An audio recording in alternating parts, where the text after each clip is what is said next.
Assalamualaikum warahmatullahi wabarakatuh. Waalaikumsalam warahmatullahi wabarakatuh. Alhamdulillah kita bertemu lagi dengan podcast PBSI teman seia sekita. Alhamdulillah pada kesempatan ini tim podcast PBSI berkunjung, bersilaturahmi, bertandang di rumahnya Bapak Dr. Kiai Haji Muhammad Abdullah MA, seorang pakar sastra pesantren dari Universitas Diponegoro Semarang atau Undip ya. Pada kesempatan ini podcast PBSI akan menggali berbagai hal yang berkaitan dengan sastra pesantren ya Pak Abdullah ini. Bapak Dr. Kiai Haji Muhammad Abdullah MA ini sering disapa Pak Abdullah gitu ya Pak ya? Abah Abdullah. Abah Abdullah ya. Nah ini berada di joglo kembar milik beliau, yaitu di Desa Plantaran Kaliwungu Selatan Kendal. Ini berada di joglo kembar di pondok pesantren Baitul Quran ya, Abah Abdullah ya. Siap. Ya. Dan suasananya ini sangat eksotis ya ini ya. Eksotis, sejuk. Wah ya, damai. sejuk ya, damai sebagaimana kesejukan pemiliknya. Amin. Ya. Ya. Baik Pak Abdullah, Abah Abdullah, beliau ini sudah banyak menulis atau menyajikan berbagai pemikiran, gagasan, ide beliau yang berkait dengan pengembangan sastra pesantren. Di antaranya beliau ini sudah menulis berbagai buku, di antaranya 2 buku ini ya. Ini pengkajian sastra pesisir ini, dan yang satunya adalah dekonstruksi sastra pesantren. Nah ini yang akan kita bahas, akan kita gali dari beliau yang berkaitan dengan sastra pesantren. Sebelum membicarakan berbagai aspek, ini Abah Abdullah, ini nyun tolong dijelaskan sebenarnya apa sih sastra pesantren ini Abah Abdullah? Iya, bismillah, assalamualaikum warahmatullahi wabarakatuh. Waalaikumsalam warahmatullahi wabarakatuh. Ikhwan saya, Ya. Ahinal Kiram, Pak Kansunuddin, alhamdulillah bisa silaturahim di joglo kembar. Iya, alhamdulillah nih Abah Abdullah. Akan memberikan satu motivasi kembali kepada saya pribadi dan mungkin nanti kepada dunia sastra untuk pengembangan sastra pesantren. Iya. Dalam konteks pertanyaan Pak Kansunuddin, sastra pesantren itu adalah sastra yang lahir dan berkembang di lingkungan pesantren. Ya. Baik yang datang dari internal kawasan pesantren maupun yang datang dari luar pesantren, seperti dari kawasan Timur Tengah. Ya. Itu adalah juga masuk dalam kawasan sastra pesantren. Sehingga modifikasi antara sastra dari Timur Tengah dan sastra pesantren yang lahir dari internal kawasan pesantren itu lahir juga beberapa sastra pesantren yang mungkin sastra hibrid lah gitu kira-kira. Semacam sastra hibrid karena memang di situ ada sentuhan lokal, ada sentuhannya yang sifatnya internasional atau dunia Islam. Nah, sastra pesantren itu sendiri memang kemudian hanya hidup di sekitar pesantren, di kawasan pesantren yang notabene banyak santri yang menggeluti sastra itu. Nah, kemudian orang menyebut itulah sastra pesantren, baik sastra tulis maupun sastra lisan. Gini. Gini ya Pak Abdullah, berkaitan dengan ciri-ciri atau karakteristiknya bagaimana ini? Oh ya, kalau sastra pesantren memang sebetulnya orang secara umum sudah tahu sastra pesantren itu. Hanya karakteristiknya atau ciri-ciri yang khas itu adalah pertama, lahir dan berkembang kira-kira abad 19. Abad 19. Iya, abad 19 dan itu berkembang lahirnya itu bersamaan dengan perkembangan sastra kitab dari kawasan Melayu ke Jawa. Itu kan banyak sastra kitab yang kemudian melahirkan banyak kiai-kiai di kawasan pesantren. Kemudian ciri yang kedua itu ditulis dengan bahasa Arab atau bahasa Jawa dengan tulisan pegon. Oh iya gitu, iya. Itu sastra pesantren yang lahir di kawasan pesantren seperti syair-syair. Oh iya. Itu kan syair dibaca singir. Iya. Itu karena ada Jawanya ya, itu. Jawanya.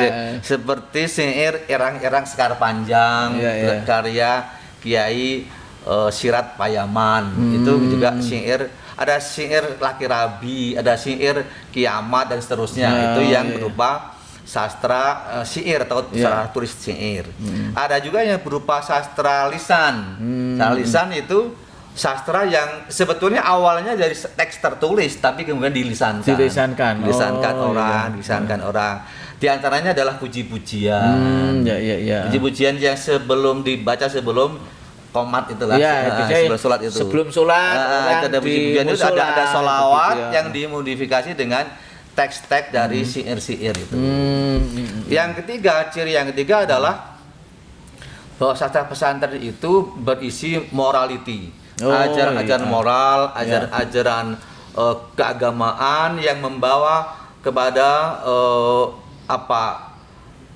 semacam pengaruh afeksi kepada seseorang. Jadi akan membawa pengaruh psikologi, spiritual, rasa dalam diri santri sehingga tidak kering dalam ngaji gitu. Itu pentingnya sastra pesantren. Sehingga ketika mereka ngaji dengan kitab-kitab misalnya Jurumiyah atau Imriti atau yang lain dengan bahasa Arab itu, mereka sambil berdendang, sambil disiirkan gitu.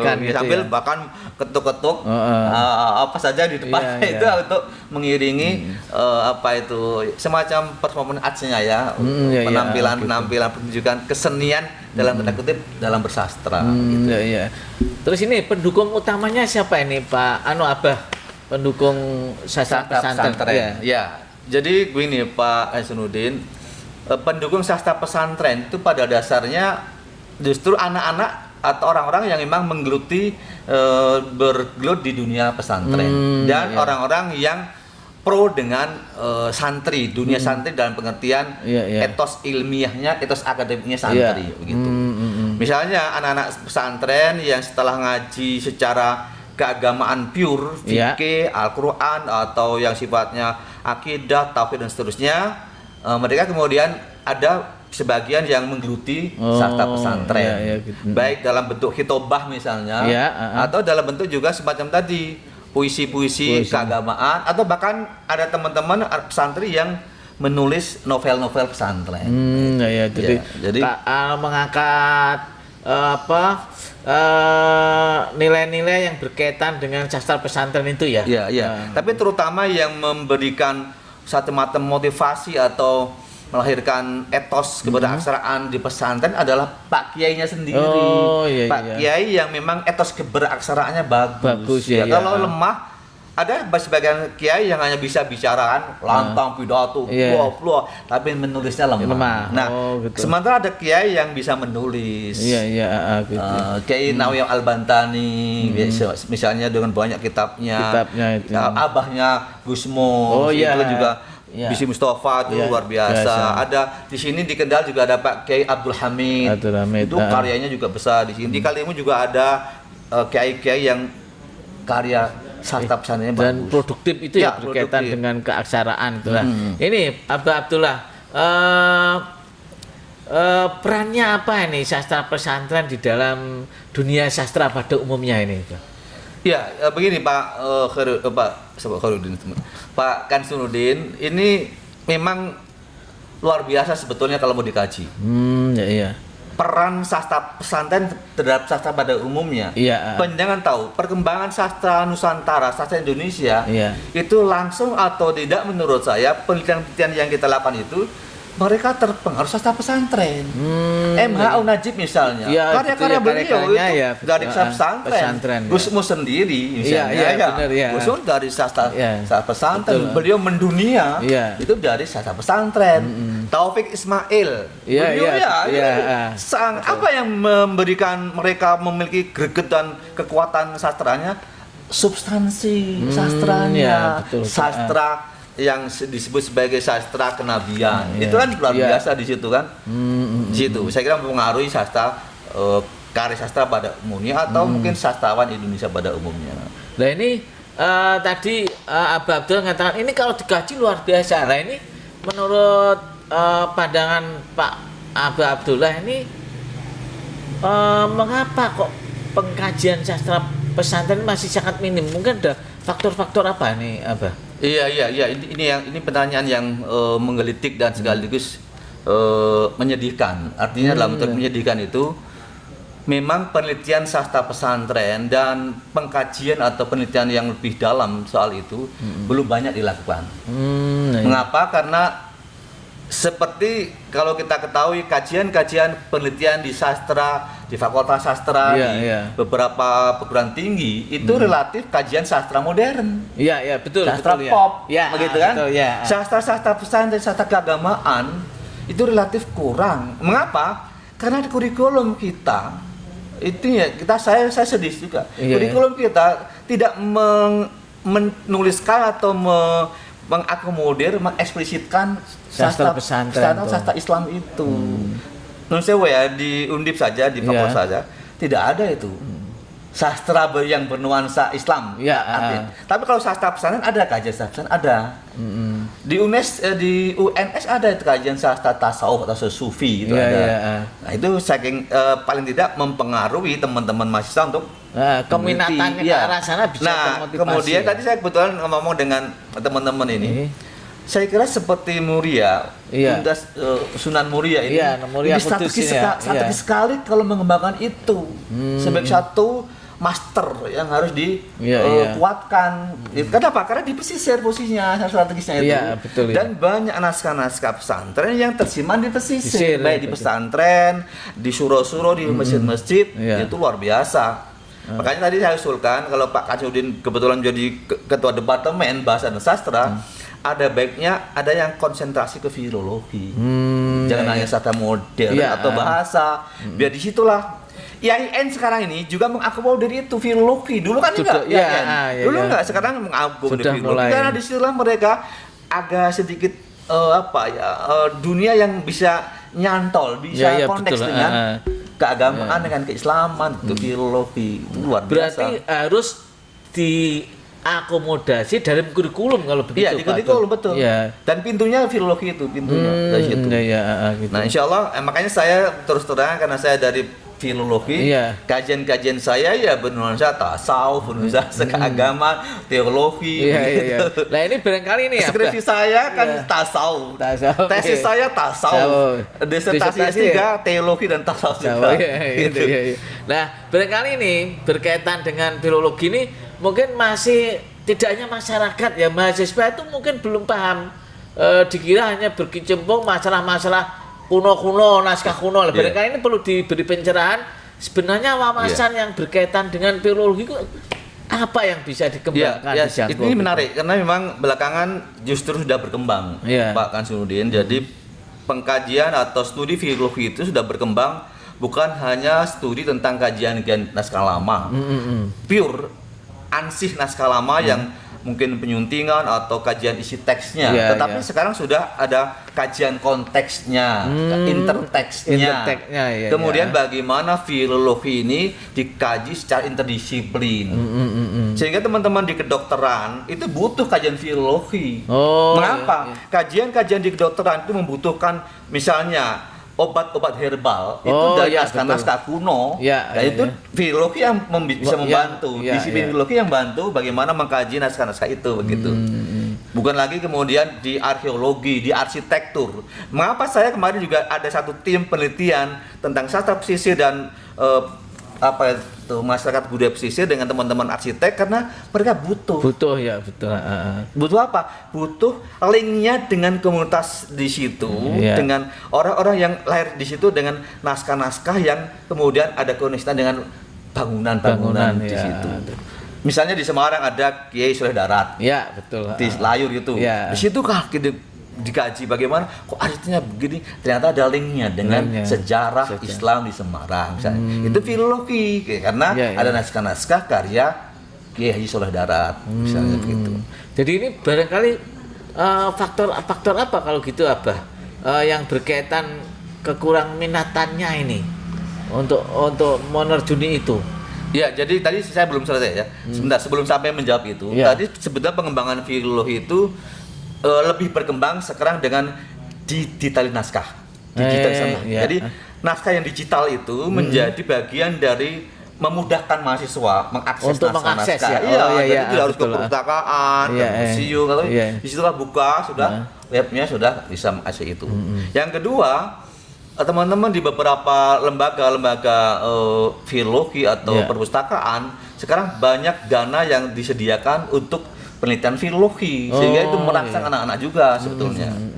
Maka pertanyaan panjenengan Pak Kansimudi tentang bagaimana membangkitkan minat kepada anak-anak muda itu harus dimulai dari tadi pertama kurikulum harus betul-betul mereka ini. Yang kedua harus mendekonstruksi atau memecah atau membongkar image bahwa filologi itu hal yang kuno, menakutkan, jadi situ. Makanya kita di Undip itu ada komunitas filologi. Ini sedang digalang juga ada coffee sastra. Jadi kajian filologi dan sastra. Di situ. Dia mengajarkan dialog, diskusi gitu. Biar mereka tidak asing gitu.